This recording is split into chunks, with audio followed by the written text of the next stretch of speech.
నోటికి అసలేమీ సహించట్లేదు తినడానికి.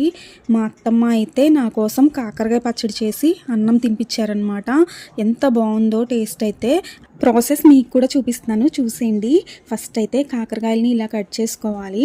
తర్వాత ఆయిల్లో డీప్ ఫ్రై అయితే చేసుకోవాలి. ఇలా ఫ్రై చేసుకునేటప్పుడు ఆయిల్లో కాస్త సాల్ట్ అయితే వేసుకోండి, కాకరకాయల్లో ఉన్న చేదైతే పోతుంది. అర స్పూన్ వరకు మెంతులు, ఆవాలు, జీలకర్ర అయితే డ్రై రోస్ట్ చేసుకొని మిక్సీ పట్టుకోవాలి. మిక్సీ చేసుకునేటప్పుడు మధ్యలో వెల్లుల్లిపాయలు కూడా వేసుకొని మిక్సీ చేసుకోవాలి. దీన్ని ఇప్పుడు కాకరకాయల్లో వేసుకొని కలుపుకొని ఆ తర్వాత సరిపడినంత సాల్ట్, కారం కూడా వేసుకొని కాకరకాయల్ని ఫ్రై చేసుకున్నాం కదా, ఆ ఆయిల్ కూడా వేసుకొని మొత్తాన్ని మిక్స్ చేసుకోవాలి. ఆ తర్వాత నిమ్మరసం కూడా వేసి పచ్చడి మొత్తాన్ని కలుపుకోవాలి. ఫైనల్గా పోపు అయితే వేసుకోవాలన్నమాట.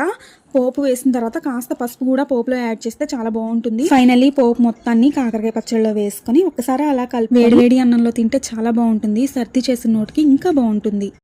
నోటికి అసలేమీ సహించట్లేదు తినడానికి. మా అత్తమ్మ అయితే నా కోసం కాకరకాయ పచ్చడి చేసి అన్నం తినిపించారనమాట. ఎంత బాగుందో టేస్ట్ అయితే. ప్రాసెస్ మీకు కూడా చూపిస్తున్నాను, చూసేయండి. ఫస్ట్ అయితే కాకరకాయలని ఇలా కట్ చేసుకోవాలి.